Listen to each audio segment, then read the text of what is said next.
We will call to order the Board of Aldermen meeting for October the 12th, 2023. In front of everyone is the minutes from the August meeting, since we didn't have one in September, so we didn't have a quorum in the agenda. So I'll give everyone a chance to look at that and ask for a motion to approve if there are no additions, corrections, or modifications.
One of them is 2 minutes.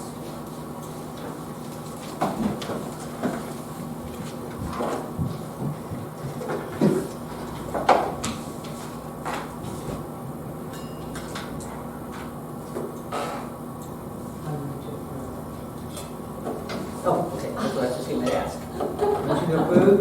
A second. All in favor? Aye. All opposed? Hearing none. Agenda and minutes are approved. Next item is public participation. We do have a formal public participation, so Kimberly, Yeah, I just wanted an update. Pardon? you want to come up so we can hear you better, please? Kind of echoey. Yeah, I get it. Then there'll be a song. Pardon? Then there'll be a song. Kathy. Turn the mics on. Doing that little This Kathy. one? You gotta go in and turn the little amp on. What? Reach in the back and put the switch. Oh, back here? It's just sort of a toggle. I don't feel a switch. We'll just talk loud. Yeah, I was going to say, I think we're okay. I just wanted to get an update because at the last meeting, you had indicated to me that you were going to set up a meeting for you and me and an engineer from them, and I've not heard anything. And I've been in contact with them every month. They're in the busy season. They're gonna let us know when they've got a lag in the schedule so we can do that. So I'm staying on top So of we're going that. to push this out until the winter time, and then it's going to be, we can't do this in the winter Well, time, and then. it depends on what part you're talking about. Based on talking with massage people, kind of jump a little bit with the weather we've had and all that. They're saying we probably won't be able to do the sod. So I'm thinking thinking we're doing another project that I told you that we're gonna do there, and I may just combine the two things together, but that has to be decided. Well, my main concern is that drain. And honestly, John, here's where I am. Okay. I really just don't understand why this is such a big deal. I mean, we've got this big culvert going under the street. We've got this big concrete culvert right there. We've got about, this long of a pipe going from that culvert to the grate. All it would take is to dig up that little section, and it's not that far down, dig it out, cut a bigger hole, put a bigger pipe with a bigger grate, voila, the problem's fixed. And I don't know why we wouldn't want to fix the problem when we can. And I'm beside myself at this point. Well, part of it was designed with the runoff and stuff. I don't You know, want to I change have it. requested engineering diagrams, and I'm told there aren't, and I, at this point, do not believe there are any designs. And so what I was gonna say was, as we do the other part that's gonna come down the north side of your property and make the turn, depending on how you do that, we may adjust all that and everything will be fine. So that's actually been started already, trying to get that with the landscape. So what you're saying is, you don't want to fix this problem because you think you might want to fix it another way, but we don't even know when the other way is going to transpire. The grant will be applied for probably in December. It'll probably be awarded in February and March, so we'll probably do it next year. And based on what they design, we're going to decide, as you and I had talked when we walked the property, if we're going to continue to move all of that stuff to the south, or we're going to move it straight east. So again, the engineers looking at that, we don't know. And I was going to. So we are actually going to have an engineer look at that situation, because I have another concern too. So we've lived in that house for about 20 years. When we first moved in there, we had a lot of trouble with water, and our basement would flood every time it rained, and it was a real pain in the hiney. So we went in and we regraded our yard because everybody else is uphill coming at us. And we regraded our yard so that the water would go out and around our house. I'm a little fearful of how that drain's going to go in the front of the house, then again turning that water towards us with no way for it to get into the drain other than at the top of the hill and at the... closer down to the... Right. And I would feel more confident in going into that if I knew that somebody with an engineering degree knew what they were doing, looked at that and said, this is good, this is how we need it, and this is how big of a pipe.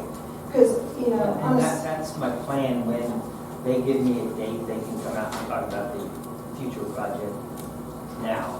Okay. Yeah, I was going to let you know what the date is. They told me they'd give me a week or so. So you're saying that when they come out to discuss the front project, you plan to have them discuss the back project with me? That when they do... Well, the old project. Pardon? You're talking about this existing project and then there's the future project. I was talking about the future one. The existing one's the one you're talking about now that's already been completed, right? Yes. Right. So correct me if I'm misunderstanding, No, because I want us to be on the same page. What I'm hearing you tell me is you're expecting in December-ish? No, December's when we... How are you going to apply for the grant if you don't have that information, I guess is... No, we will have, we can't apply for that now. Okay, so between now and December, Right. you'll let me know, and they're going to be coming out, and they're going to be discussing the front of my property down Valley. Yes, and And when they side. do that, we'll discuss what we're going to do down the side through Tomahawk to the old project that's been. Well, the future, at least at this point conceptually, could be the north and east side of your property all at once. It's Okay. just, we don't know where the design is going to put it, but it will include both that whole line. Okay. And it could, enter into the current boxes there, or it could go, as we were talking earlier, directly on the Tomahawk to the east. Okay. That's going to be their call. And presumably, if they take it down with Tomahawk, they're going to make that input bigger. Because If it needs to be bigger. if it's needed, if they do it the way I believe, they may pull everything that's coming north and east, it's gonna be underground and go into the big box. So it wouldn't affect that smaller thing, so everything that comes down from Bert's house and your front yard and down Valley Road is gonna be underground and diverted into the big thing, it won't be using that particular one. Again, that's gonna be what the. Okay, all right. Well, if I understand that, I know that, I'm willing to wait for that. It would have been nice had you told that, you just told me that's what we were waiting for. Well, I just got confirmation from them to be where that. They're thinking the second or third week of November, they will come out and do the walkthrough, but they don't confirm that yet. So I didn't want to get your hopes up and then tell me, anything is the. Okay, fair enough. All right then. So at this point, I'm waiting to hear from you on what date they pick, and I'll make myself available for that And like, day. you and I walked the entire area, we're gonna walk the whole thing, and she's gonna tell us conceptually what they need, and then they're going to do a surveyor to shoot the elevations, so that's done right, so the issue we were concerned about, that water may affect the water work, I guess you've done in the southwest of your yard, so I'm assuming you did that, the Berta It was Mountain. on the northwest side. Oh, okay, yeah, that would That definitely, we did. that would definitely be in the story. Okay then. That sounds good. Thank you. Thank you. Thanks, Kimberly. The next item is police. Chief? If I could take a moment before we do the official report. I'd like to recognize Sergeant Babbitt, who's going to stand up, Bill. It's hard, Bill, but you gotta do it one more time. He's going into retirement, so this is his last week, official duty week. We just want to recognize he's been an officer since 2003, and he became a full-time officer the very first part of 2019, last part of 2018. He's our all-time high in DWI stops and arrests, traffic enforcement, and drug interdictions. We haven't had anybody that has come close to his drug arrest and DWI arrest over the years. So he's contributed substantially to the safety and security of our community.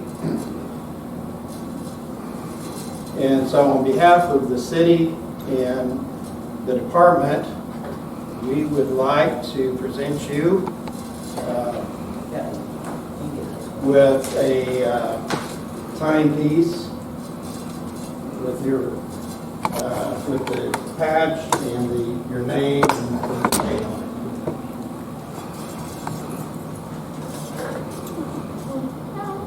Can you get all in that picture? Oh, okay, got that too. Oh, I'm so sorry. Is there a dance now? There is a dance. Okay. If you want me to, I will. And this is a certificate of appreciation for your 20 years of service.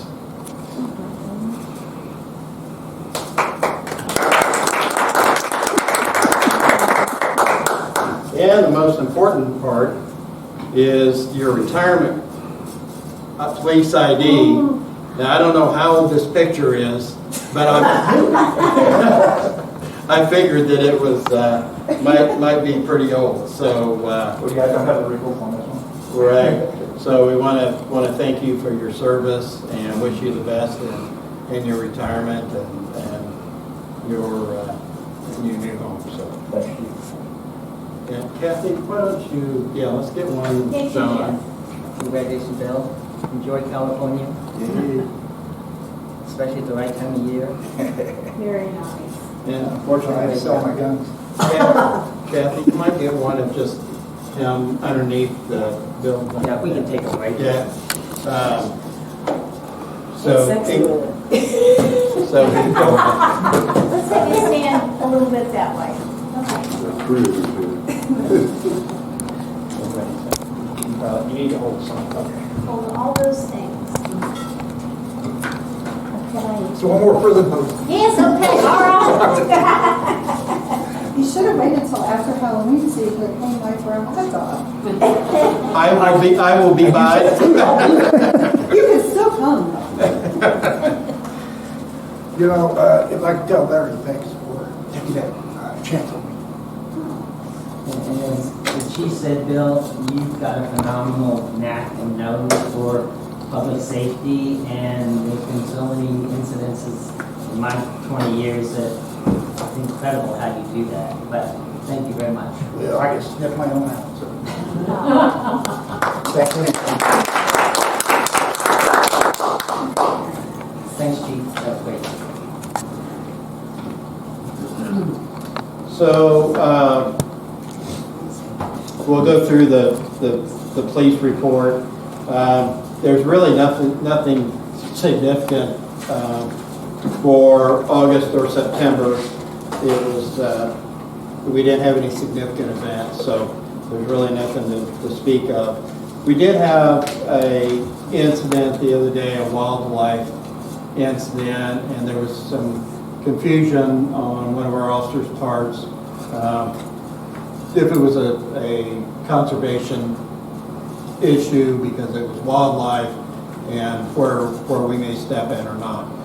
So the direction from the Conservation Department, from their agents, is that any time that there is a wildlife issue, they want to be contacted. They want to be the first ones to come out there. Now, there's only 2 conservation agents in Platte County. So if we don't get a timely call back, then that may be something that we have to deal with. Typically, unless that animal, such as a deer that got maybe hit on the side of the road or something like that, that is really suffering, then that may be different than we had an incident where there was a deer that had got hit previously and had a bad back leg, but was still mobile, was still up and moving. And conservation's direction at that was let wildlife be wildlife. And I can interject, he's still wandering around. So. Yeah. So it's kind of interesting to hear how conservation approaches things, the things that the ability of the wildlife to survive. And, we look at it and think, it's terrible pain, they're going to, be vicious and things like that. Typically, that's not the case. So we have to assess each one of those situations differently. Obviously, anytime that we have to discharge a firearm, it's very concerning. And so, what happens if you, hit a rock or something like that and it ricochets off? So we do have to be selective about that, but we also want to take care of our residents and be sure we address their concerns. So we are reviewing that, our policies on that, our procedures, so that we have that going forward. But mostly for wildlife, we're going to defer to the Conservation Department to handle those types of things. So I did want to mention that. There was also some discussion about our resources as far as ammunition, and ammunition is not an issue. It was 2 years ago. In this instance, it wouldn't have made any difference one way or the other, but ammunition was hard to get a hold of a couple of years ago. That's not the case today. So that's not an issue. Jim, can I ask a question? No, yes. So if a resident has an animal that they think is compromised, who should they call? They call the police first, and then you all contact conservation? So when they call the dispatch number, dispatch will probably refer them to us, but we're immediately going to refer them back to conservation and try to get a conservation officer to make that determination. Okay. So they could call conservation directly? They could, yeah. They're dispatched through Platte County. Okay. So I've talked to some other departments. They'll deal with a deer that's been hit in a car accident and side of the road and thrashing around, but they typically won't come out for for smaller animals, and if they do, they don't, there's not a lot they can do. Conservation can come out, they have catch poles where they might use a catch pole opposed to a firearm or something Oh, like that. okay. So that's why we want to defer to them. They're the experts. You know, we may feel that this animal may be rabid, and they go like, they don't ever get rabies, you know. So it's very seldom, or maybe that's not the time of year that rabies may be prevalent in that. Or maybe the opposite, and maybe, yeah, we've seen a lot of those cases, so it's something they're going to deal with. But, you know, we don't have. Kimberly? Well, I really greatly appreciate that information because there was a little bit of confusion about that the other day. If I could just say from a resident's perspective, we have received assistance one time, unbeknownst to me. I mean, I was zonked out on some pain medicine because my back was giving me a fit at the time, and I didn't hear the officer ring my bell, shoot the raccoon, or pack him away. But my neighbor actually told me. But then we had like a couple of incidences really close together. I think what might have happened is when the house behind us was vacant, there was a little cluster of coons that might have been hanging out over there somewhere. But they were sick with something. I don't know if it was distemper or something like that, but they would climb the fence into our yard, which is unusual because we have the extra high fence. And, you know, of course, we didn't want them in our yard. I don't want my dogs they're vaccinated, of course, but I don't trust that to not get it. So the second time, though, when we called, no one was available. I forget what the situation was. I don't know, maybe you guys were on another call or something. I really don't remember. But they referred us to wildlife, so I did call the wildlife people. But the guy, as you say, there's only 2 of them, and he couldn't come for like a week. Well, that's not of any help. So whoever I talked to at the police station, I don't know who it was, I think it was told Mike, us to go ahead and- Mike Benny. well, he told us to go ahead and shoot him. Yeah. Well, my husband, I don't know if you know my husband, but he really likes animals, so he had a really hard time. It's hard, even when they're sick. Yeah, well, he knew it needed to happen, but he just couldn't get himself to do it. And I don't blame him, I couldn't have done it either, but bless his heart, you know, I hear bang, bang, bang. And I'm like, oh my God. But I would feel much more comfortable with someone of your caliber than a resident trying to do this if the wildlife person isn't available. And if there's truly a sick coon in our neighborhood, it's not advantageous to any of us, because I know one of our neighbors did lose their dog to distemper. So maybe there could be a little, you know, maybe we try the wildlife people, but if they're not around, hopefully you guys. And can that's still why we're help us. reviewing our procedures. Yeah. So that Well, I'm just putting everybody's my on 2 cents in. Yeah, well, I appreciate those comments, and it's, you know, it's good to know. Obviously, our firearms might be more powerful than a .22 or something like Yeah. that. And your aim's probably better, and your We confidence is probably better. So, you know, I would just feel better all the way around with somebody like right, you but doing. you know, there's a lot of, and in each individual situation is individual. We may be in a place that we can't shoot because Yeah. we're going to be in line of sight Yeah, of another house or the highway or Yeah. whatever. So it's, you know, it's really, it's okay, because a lot of times a deer especially will kind of go into a low spot and into a ditch or something like that. That makes it a lot more safe for us than if we have a raccoon that's up on your deck or someplace like that. So it makes it difficult. So it's but hard. there again, you're more trained to think of those things Right, right. than. And we want to be there and help you through that, why we can or can't. Yeah, And it may be a conversation with the conservation agent that just let them go. Same thing, like I said, we had that deer a few weeks ago, and I had several residents call, you know, you need to come shoot it, you need to come shoot it. and then they tell you to leave it. And they tell us to leave. And in fact, they said, I never knew this, he said, their back leg will fall off. Oh, gee. And it will heal itself, and you'll have a three-legged deer. He Well, said hopefully not in my yard. he said it's not unusual, but that's, Yeah, and well, they should, we wouldn't I have guess done they that. know best, yeah. Yeah, so we try to defer to them, we'll try to get some answers, but there's a lot of considerations, and thank you for those Right, comments. yeah. So thank you. Kind of doing a couple, the situation we had over the weekend was kind of like that. We had that, we bumped it up to the levels, and then the supervisor, not on duty, came out and took a look at it, and he made a better determination. So it kind of went through the process, Jim just described anyway. Yeah. At that point, there wasn't anything that needed to be done last weekend. But we want to be sure that all of our officers are in a position to be able to explain that Yeah. to all the residents. So that's one of our review processes.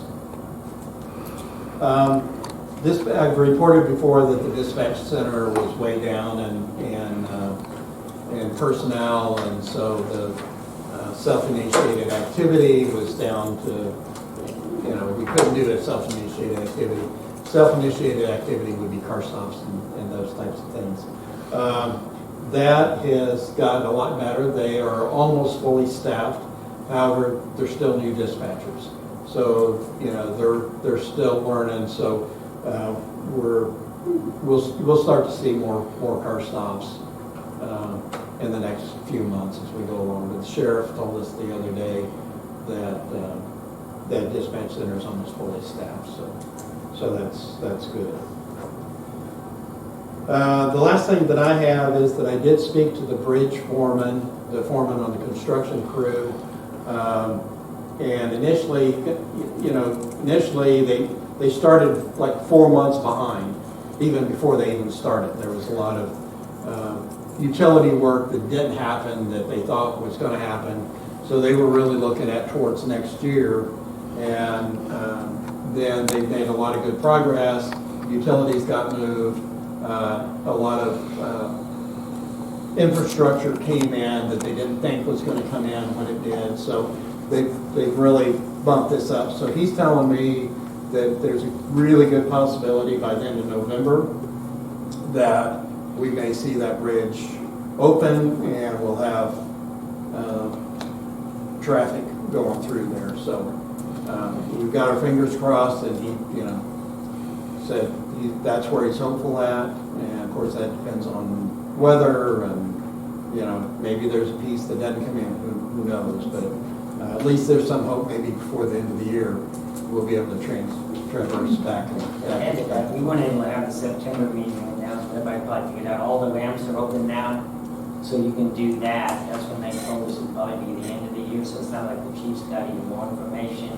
We're now maybe December or something, so that's really good news. That puts them about 8 months ahead. Of course, they get a $150,000 bonus if they get done early, so. Yeah, there's a Whatever it takes, just get it over. it's been a long, painful process, but it could have been a lot longer than we thought. The construction company has worked well with us, although we didn't get what we initially wanted, was that being able to get through there. But as when you look there's no way they can clear anything out for us to get through there. To let our cars through, it actually kept them from having to start-stop. So that's probably a little bit of why we can sacrifice for a few months to go out to get it done 9 months early. Right. And with all the entrances now open, it's a lot quicker for us to go down the interstate and turn around than when it was. We had to take the side roads and wait for 3 or 4 or 5 cycles down 64th Street for the stoplight and all that. So those are the good things that are happening. I think if you haven't seen, I post aerial photos of that bridge construction almost every week, and so that's on the police Facebook page. So you can kind of keep up with that, see what's going on with that. So that is the end of my report. Thanks, Chief. Jesse, any report? For the court report, you'll see that August and September numbers were combined. Becky ran the reports, and then to me, and I didn't have the heart to tell her to break them out. Because just watching her do it, it's a slow, painful process. So, and because of the, decline, almost shut down activity, not really as much is happening. We only have one filing for both months in terms of officially indictment filed formally through the court or by the prosecutor. But we disposed of 88 cases, and for the 2 months, combined revenues were $7,281. And other than that, Becky's she's really made some great progress, particularly with the old encode system and getting it cleaned up and cleared out. She had some 500 plus warrants that needed to be cleared out of there. She's got all of those numbers down to 0 now. And once all of it, and she's got about 300 cases, I think she said, that are still pending that were initially processed through encode that have not been transferred over into Show Me Courts yet. So our numbers are still a little, trying to track in two systems. She's not loving it. And so once the warrants will help quite a bit, and then I think the only other real process she needs to dig into after that is the reconciliation, this monthly thing they have to do with all the accounting stuff. So she actually mentioned today, she said when she thinks she finally gets everything learned, knows how to do it, and it's streamlined, just as we anticipated, her need to put in, the amount of time she is now. She should be able to get back down to her, the normal clerk, 15, 20 hours-ish a week work schedule. But I don't know when that'll happen, before the end of the year, I'm not sure. That's all I have. Any questions on the group?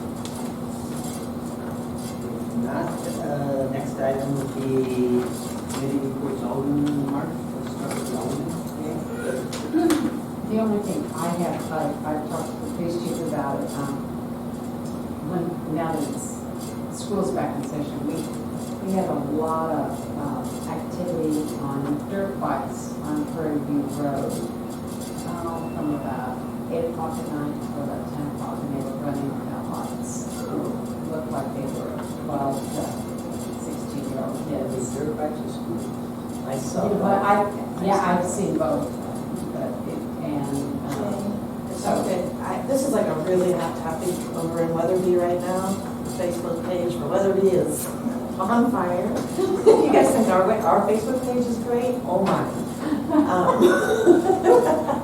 So I think they're probably going to be looking at some ordinances for that. It's been a real issue, exactly. The kids, I don't know what to call them. They're not really motorbikes. They're battery powered. I don't know. But they're small, they're quiet, they're dark. They're e-powered scooters and over 70 miles an hour. Yeah, so I think we definitely need to make sure that our ordinances cover that as well. You need license, lights, road, just like any other motorized vehicle.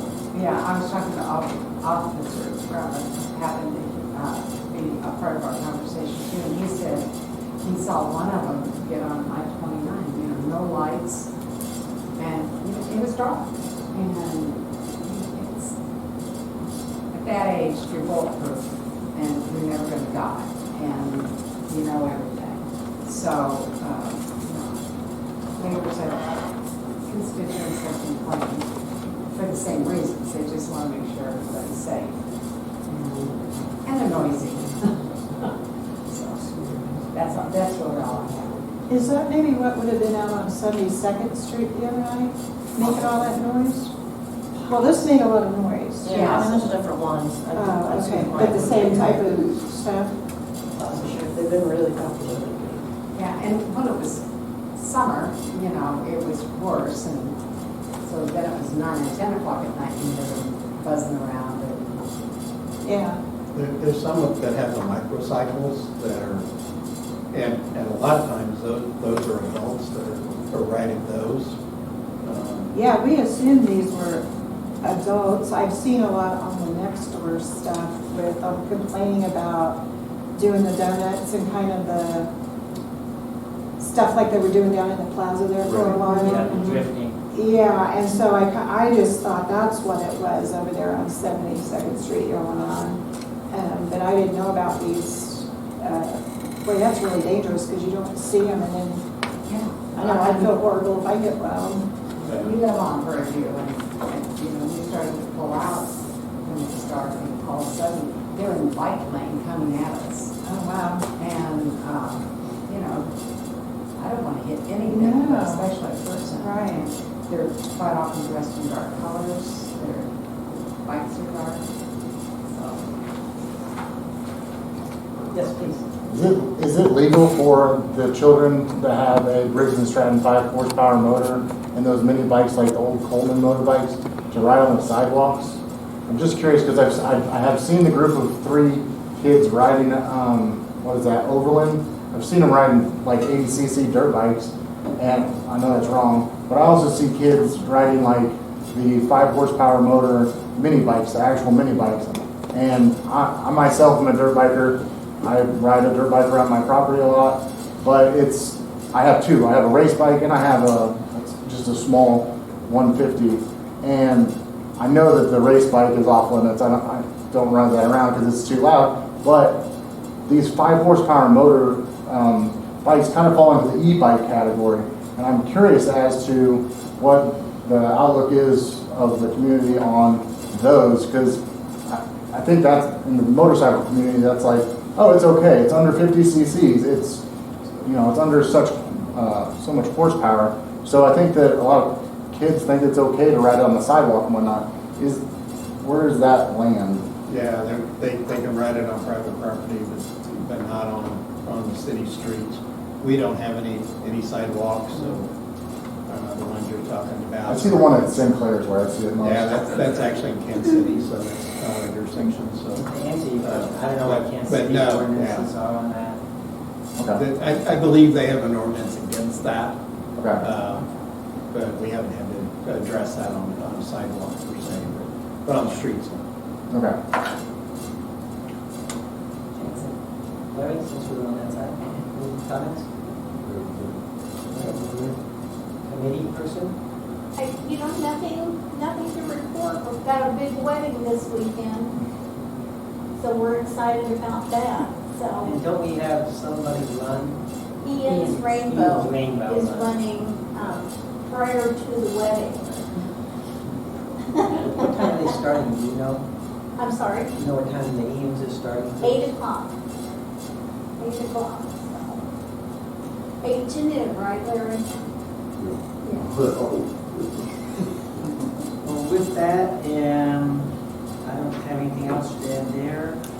Financials, Candace couldn't make it, so in front of everyone is the August financial management reports and the September, which happen to also be our year-end management reports. So I'll give everybody a chance to review those if you have any questions. And then, none of that, we will move on to the 2 pay bills resolutions. So I'll ask you guys to take a look at those, and then I'll ask for a motion to approve.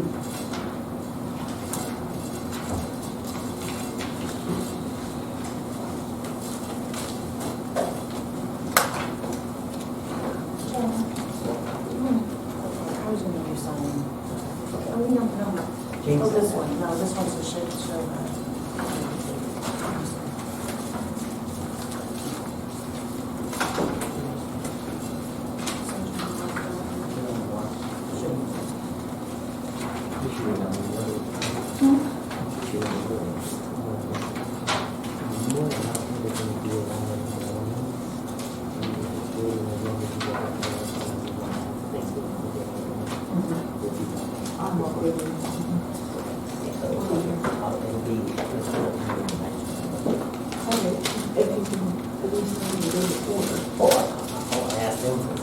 Okay, cool. Yeah, so it may end up being 3, but yeah, I'll give you what they want. Whatever time you need to see.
I move to approve pay bills resolution 10/12/23A.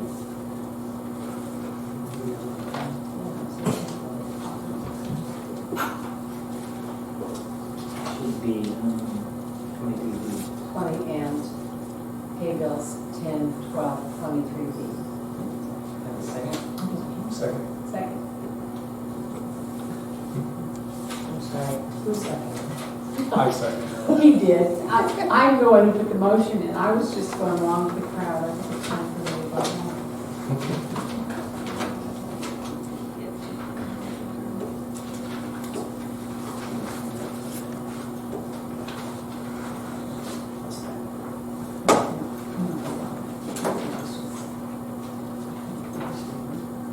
Oh, okay. And that's it. What was it? Okay, that's what Yeah, that's what I was Okay, saying. I heard a motion and a second. All in favor? All opposed, hearing none. Pay bills resolution 10/12/23A and 10/12/23B passed as presented. Next item is mayor's remarks. I don't have much of anything. These are pretty calm, the way I like it. The only thing that I will add is, since Warren moved, I've been looking for a second alderperson for Ward 2, I believe, which is everything east of Woody Creek. I've asked like 6 or 8 people, and they aren't having time. They think that allows it, unless they're having a different opinion than that. But, so yeah, if anybody knows anybody, I'm going to continue to knock on doors. They just have to have 1-year residency to qualify, and I would appoint, and then they would have to just agree to sign up for the next election term. They don't get elected, that's a different issue, but that's the only requirement. So if anybody happens to know That's a anybody, I'm kind of looking in the southeast end of town. I can show you the map, southeast. I know it's my area, but I'm trying to think where. So you said Woody Creek? It has to be east of Woody Creek.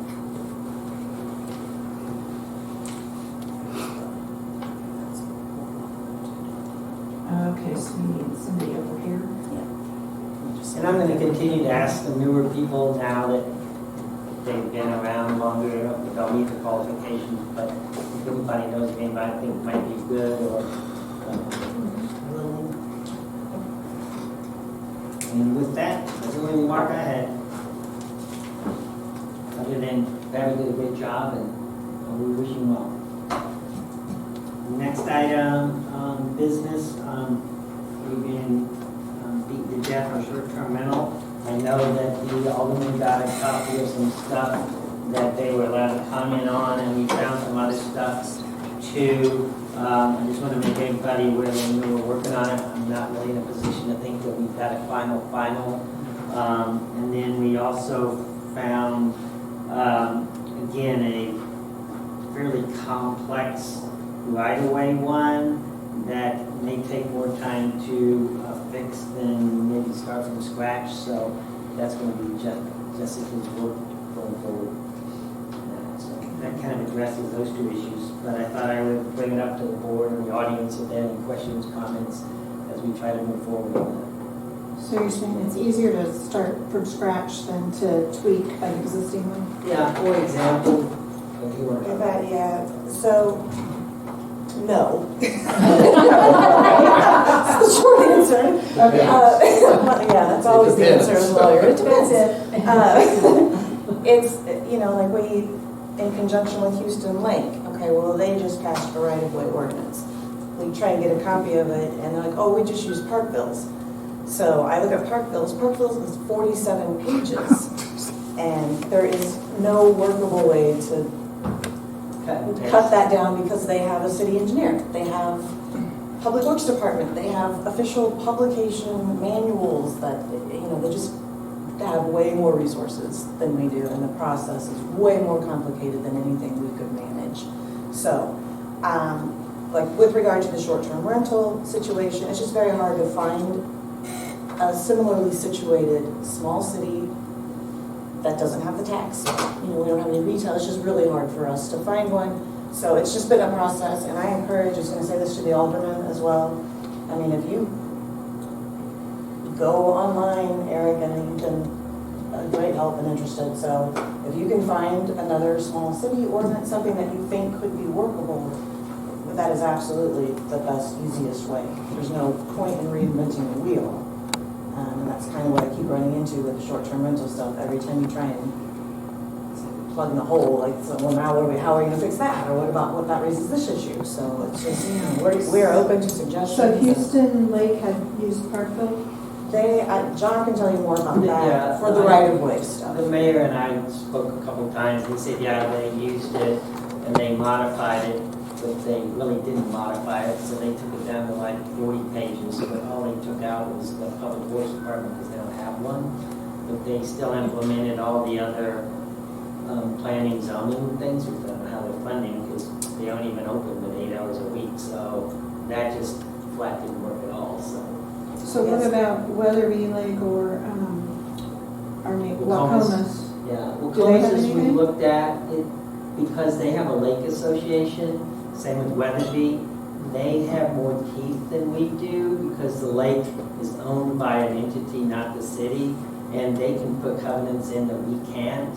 So that's, again, to cut that in half. So we need a small non-lake community. Right. In Missouri. Correct. Okay. I can work around, Some of that stuff. if there's some great Kansas, if the state issue isn't, yes, it's easier to find somewhere already in Missouri. So when we say small, can you give me an idea, like Richmond, Missouri, where I'm from, is like 5,000 people, is that small? And I'm not really, when I'm looking, I'm not really, obviously St. Louis, Kansas City, the big ones aren't really that helpful. And then you start looking at individual cities' municipal codes, and for instance, ours is extremely outdated as well, as come up many times. We need to do a comprehensive overhaul of the entire code, Yeah. instead of these piecemeal, because then other things, we don't even have a way really, and we do, it's trying to search our code, it's just, it needs a lot of work, in my opinion. So, We have a coder here. hey, Oh, and one thing I was gonna So suggest, really- I don't know that it's workable for you, but I mean, maybe because, in the scheme of things, I encountered the Missouri certified engineer, water engineer, this gentleman, and I know our city doesn't have funds. Could it be though that you could, set a, average billable hour that maybe that person could use as a tax deduction, that you could say they're making a donation to our city and donate time like that and get a tax write-off for it or something to work it out so that, I'm sure it wouldn't still be as good as what you might get paid at work. And I'm only pointing you out because you happen to be sitting here. But I mean, I'm just trying to think creatively to try to, because what I see happening is we need resources everywhere and we don't have them. So I was just trying to figure some way. like even, so I'm over in Weatherby, that's where I live. So you see their community involvement is much, much higher than what we have here. You mean at meetings or what do you At mean? meetings, Yeah. and you look at they don't, every city does their minutes for their meetings differently, but they have a resident who shows up to every meeting and takes copious notes and then publishes them. And just in reading through those, because I'm not at the meetings, I can see that they have so-and-so volunteered to do this, so-and-so has volunteered to head up this, and we just don't have that, we can't even find an alderperson. So. But maybe if we publicized like areas of need and asked if we have any residents with those resources and offered up I would think it would be legal, wouldn't it, to donate your time and have a Certainly.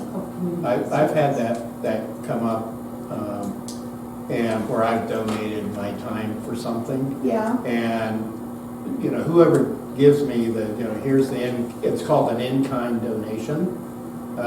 So they can give me the letter, but it's up to me as the taxpayer and my CPA to say, yes, that's deductible or not.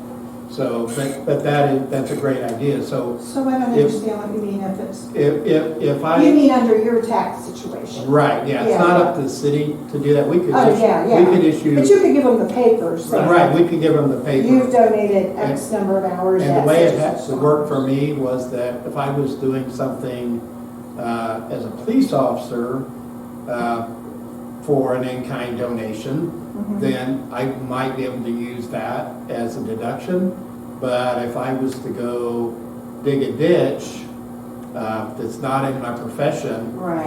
then it wouldn't. Right. So, but that, each individual and then the CPA would have to do that. But great idea. I do see what you're saying, that we need to, but that was kind of my original thought, was the people in those professions. And I would think that would work as long as you were in a Good idea, situation. kind of build on what Jessica said, and then I'll throw in some historical stuff too. Wacomas is the same way. They have a great retirees club, and they donate hours to do all kinds of stuff, fix this, fix that, and all that. Prior, about 10 years ago, we kind of ran out of that, but the first 10 years I was mayor, we had a lot of people that, my age, not that that helps a lot, but that donated and did a lot of goodwill for public works and for streets and did that. And there's only about 2 of us left, me and Keith, and we're about to retire, so I'm sitting there thinking, how are we going to get anything done? So and I've gone out and asked people, but not to sound kind of the same, there aren't a lot of skill sets there that we need. So, like, trying an alderman, I've been working 6 months just trying to fill one seat. It's different now than it was 20 years ago, Right. 40 years ago. You've got kids, that takes up 12 hours a day on everything. And weekends if you're in competitive sports, so it's a different way. I'm thinking out of the box is the way we're going to have to do it, how we can do that.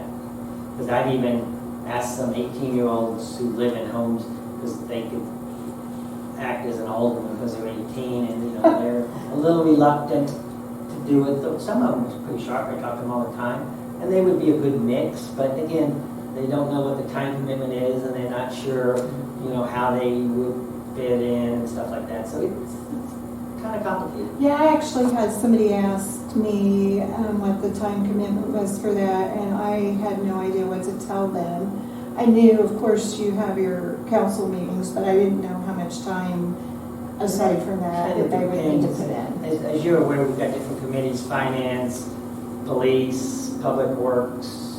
But I mean, as an alderman. Yeah, and it depends. Like the public works, when Lauren was on, probably takes the most because you know you got all these engineering things you got to do and the grants and all that. The finance is pretty simple. Jane can do that because. Yeah, because I'm so old. You know, finance, once you know banking and finance pretty easy. You know, obviously Larry was the former chief, so the public safety, he's got some skill sets there. You know, Eric's working on the HR side and administrative side. So again, certain ones take a lot, certain ones, what you do with council meetings is about it. So it kind of depends on what committee you're on and what tasks the city needs. And constituents call you. Right. And I don't have any idea on that. Yeah, and sometimes, you know, months can go by and you don't get any calls, and then it's like a week of phone calls and you're dealing with issues, so. So there isn't any pat answer, but that could kind of be guidelines if you ask that again. So the alder person that we're looking for to take over, they would have, what committee did you say? That was kind of up in the air. I was going to kind of figure out what their skill sets were and then shift everything around accordingly. So at this point, I'm willing to probably anything with public safety, move to any of them.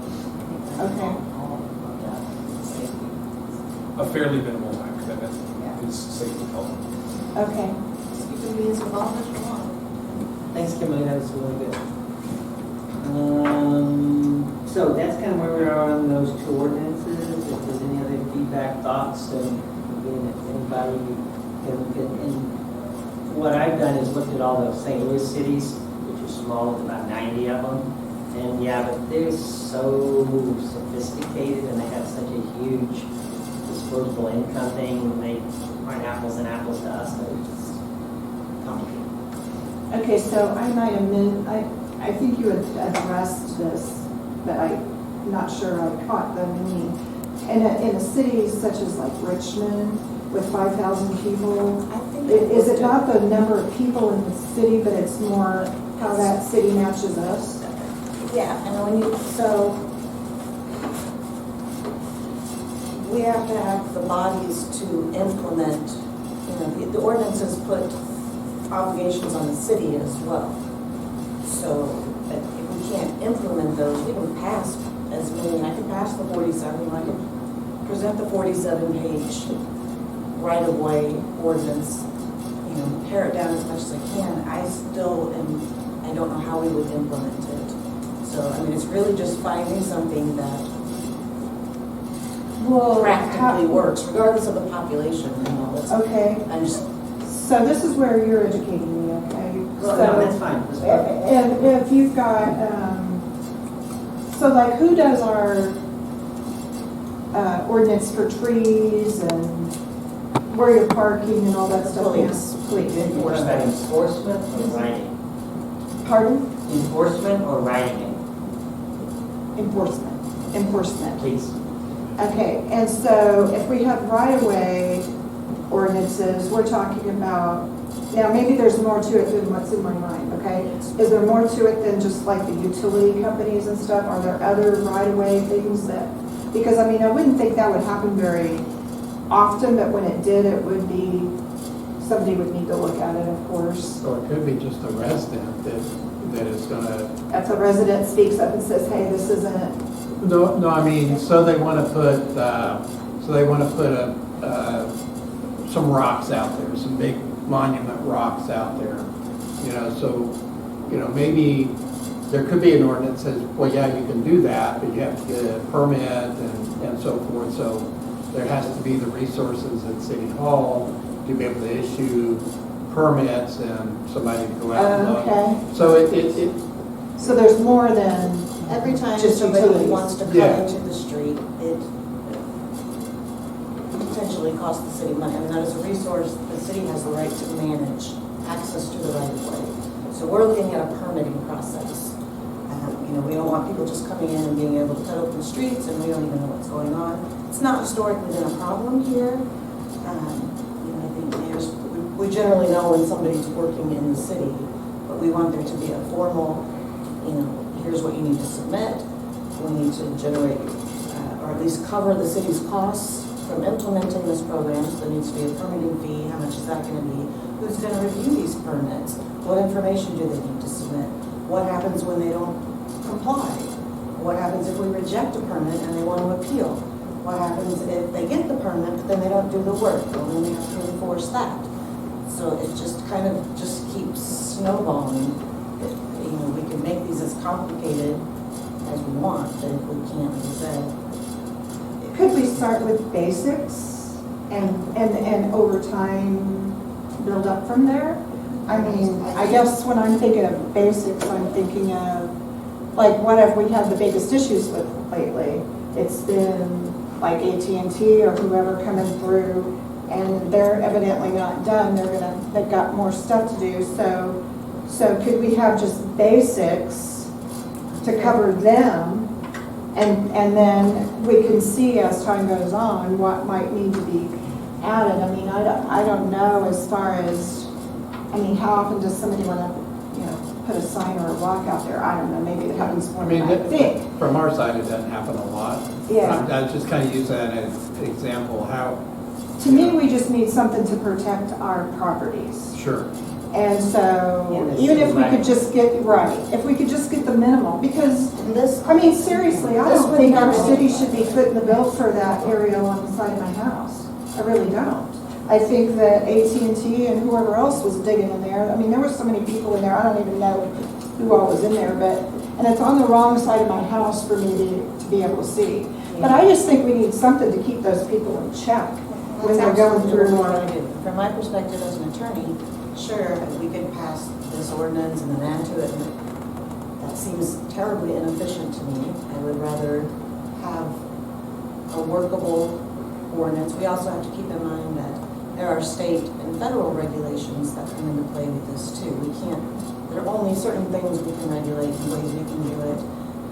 Then you get into telecommunications issues.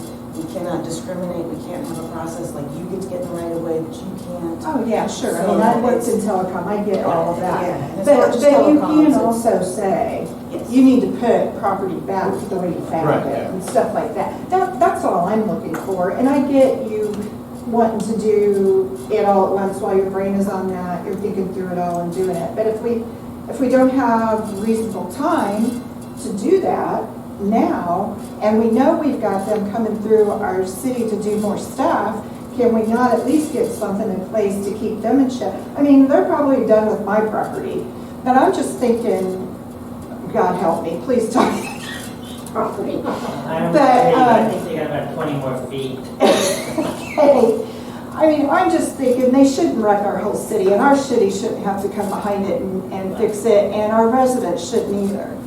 And that's all I'm looking for. And I know you're busy. I see that. I get that, and I'm not trying to diminish that. Historically, kind of like the chief mentioned on the bridge and putting 72nd Street in front of the high school, the middle school's being done.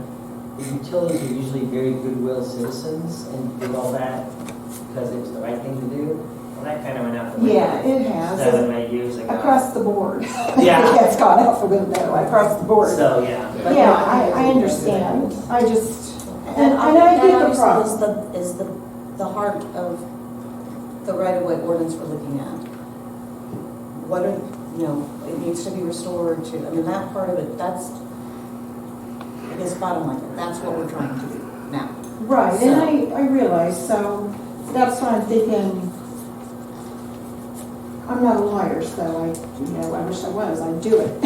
I would do it in a snap, for us all. Well, not a snap, I didn't mean that.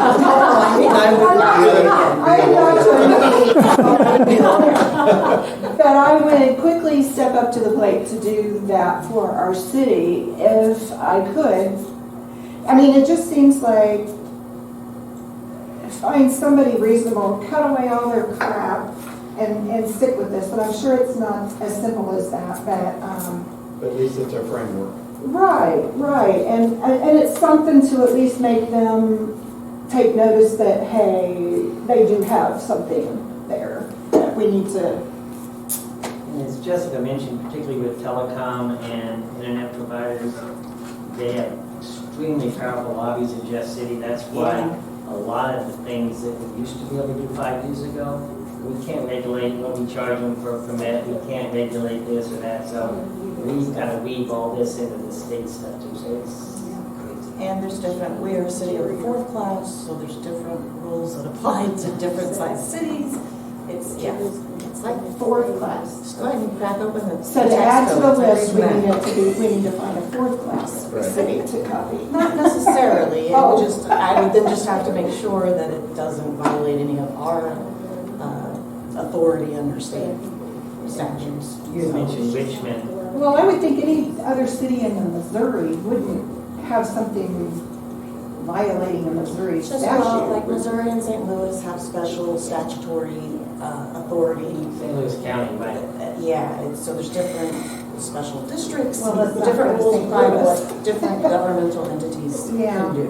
Yeah. It wasn't too many years ago, there was police officers in a fourth class have different police powers than that in a first class or a second class. So, you know, if you were working 2 departments and one day you were here, you couldn't do the things you could do Wow. next door. So those are kind of, and those in law enforcement have kind of gone away, but from a lot of the things they're talking about, that's still kind of, And there's some of those. you had mentioned Richmond. I happen to know Richmond and Parkville are both fourth-class cities, but their budgets are radically different.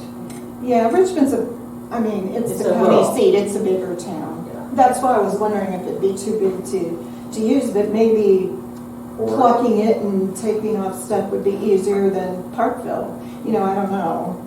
Maybe Warwick or, Yeah, Oric, yeah. or what's that town just south of Excelsior. Richmond there? Polo? Another issue. that- Raytown, Polo, there's a lot of little towns out around there, you know, but I just don't know with the like- types of things you're looking for to structure to. And not every city has, a lot of these smaller cities don't have a short-term rental ordinance at all. So, Yeah. I'm Well, I also know limited, I Richmond can does, only look but at I so don't many know. different codes, I'm like, nope, not that one, cross it off the list, nope, they Yeah. don't have it, nope, that's not gonna work. So it's just a tedious, time-consuming process. Well, I get that, so what could make that process easier? Could there be a program that could go through and do it?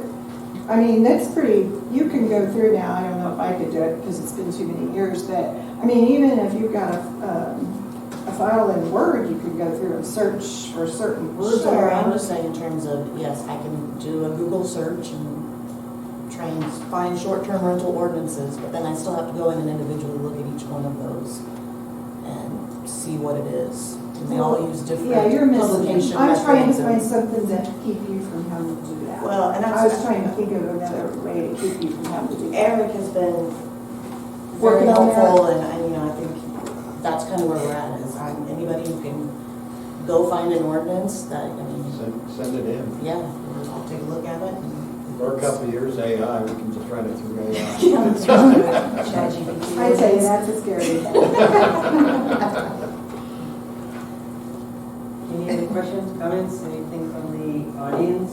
I believe we've finished everything, and the next meeting will be November 9th at 7. Unless there's anything else from anyone, is there a motion to adjourn? All in favor? Aye. Meeting adjourned. Thank you. Thanks for your patience and for your questions. Kids these days.